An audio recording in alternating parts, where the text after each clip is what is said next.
Hey guys, welcome back to my channel where I share with you how to create home decor on a budget. It's almost Christmas and so today I'm going to share with you how I made this rustic wooden centerpiece with some scrap wood pieces, some Dollar Tree flowers and some thrift store finds. So if you want to know how I made this, then please keep on watching.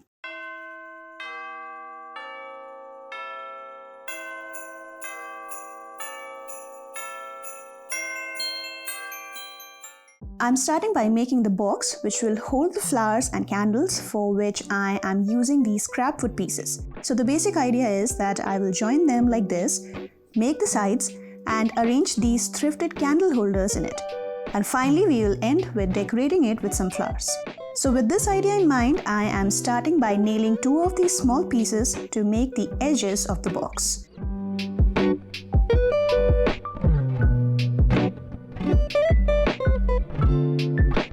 The dimension of this complete thing is approximately 43.5 by 6 3/4 inches, but you can obviously alter it depending on how long you want to make this.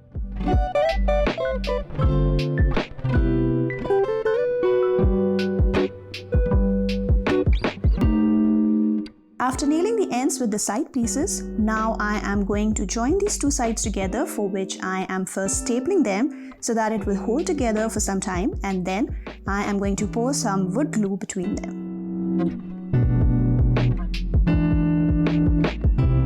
Next, I am filling all the holes that these wood pieces had by using a mix of wood glue and some sawdust. Just sand the wood and collect some of its sawdust and apply it back in all the holes with some wood glue. This is a cheap way of filling the holes rather than buying wood filler. Now, of course, you do not have to do all these steps if you are using proper new wood pieces, but since I wanted to reuse what I already had, so I just went with these scrap pieces.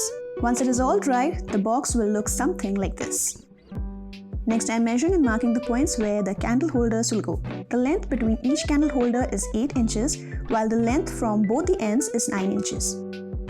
Again, you can change these measurements with how closely you want to place your candle, but it will also depend on the width of your candle holder as well as the length of your complete box. But yes, you do not have to follow my measurements completely.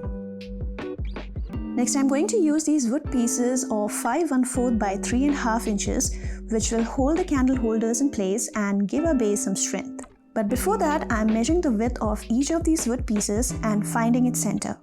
Make a line, and then while placing it in the box, make sure that the initial marking that you made on the box is aligned with all these slabs. All these extra measurements will help us in making sure that all the wood pieces are equally distant from each other and everything is perfectly aligned. After that, to join these wood pieces to the box, I am again just pouring wood glue from the top and will leave it to dry.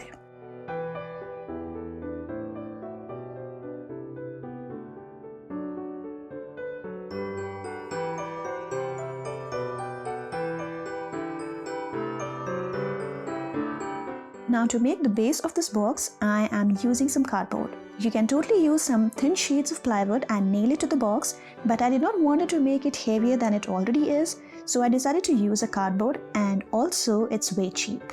So I'm just going to measure and cut the width of the cardboard piece required, which will be equal to the inside width of the box, that is around 5 1/4 inches.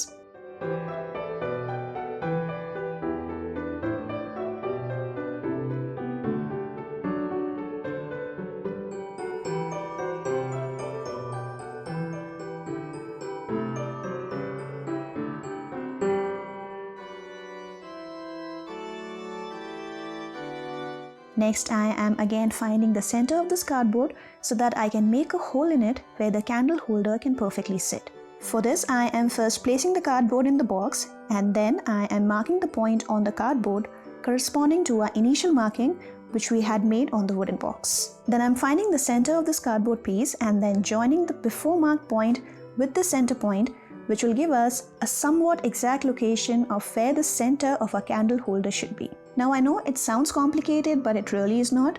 And if you feel that this is too complicated to understand, then you can just eyeball the whole thing, but just make sure that the whole thing looks nice and somewhat equally spaced. Next, just trace the base of your candle stand and cut the circle out.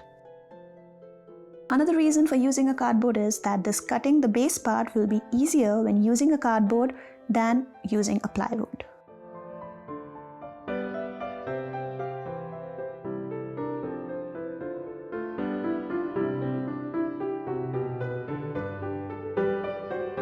I followed the same steps to make the rest of the base.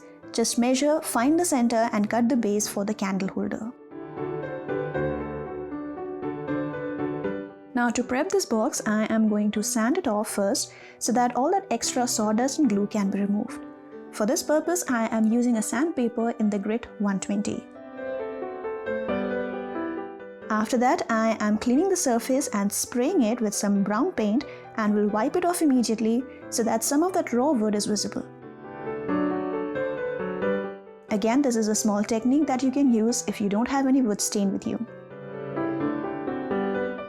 I repeated the spraying and wiping step one more time to make the color a bit darker.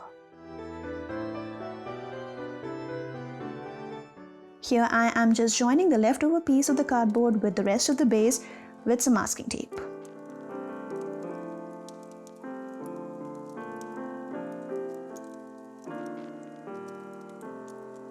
Finally, I will place the candle holders in its place, that is the circles that we had cut, and hot glue it with the surface so that it doesn't move.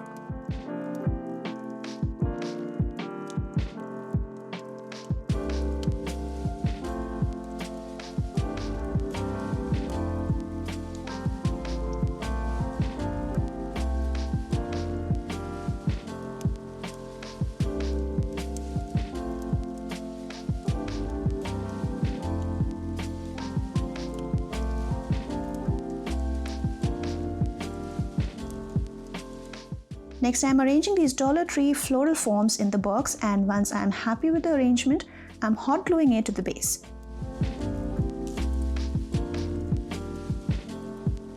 As you can see, I haven't filled the entire space because I was using somewhat big flowers and some fillers like pine cones, etc.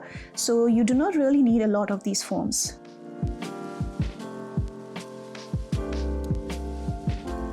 You can easily cut these forms using a box cutter and fill the gaps.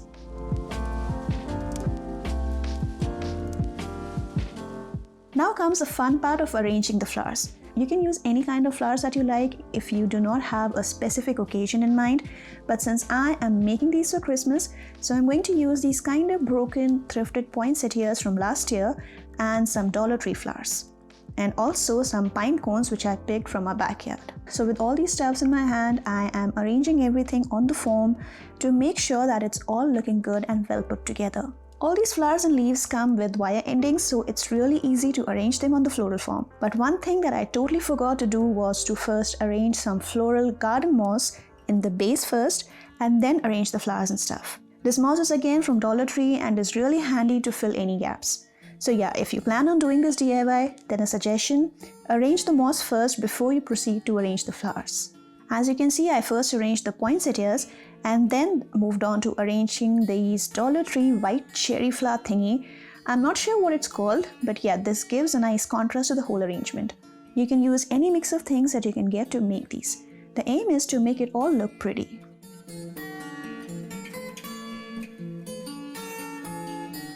Now for joining the pine cones, I am drilling a tiny hole in them and then passing a thin wire through it and hot gluing it together. This way you can fix the pine cones too in the mix instead of just leaving them hanging.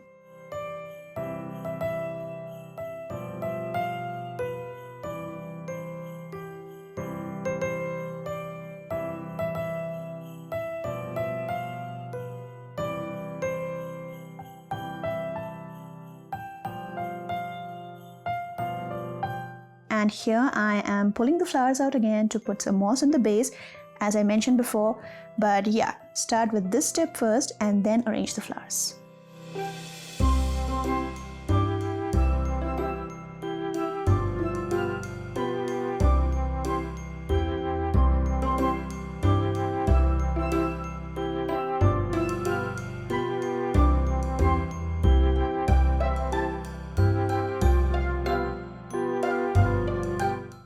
And that's it.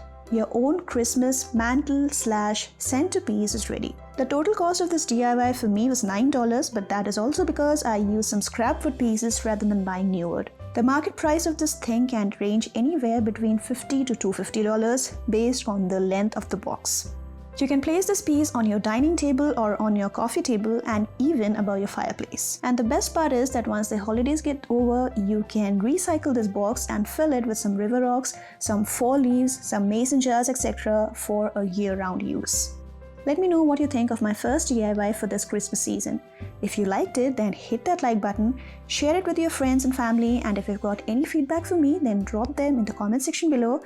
And yes, subscribe to my channel and hit the bell to get notifications on when I upload my future videos. Thank you so much for your time. Please take care and stay safe.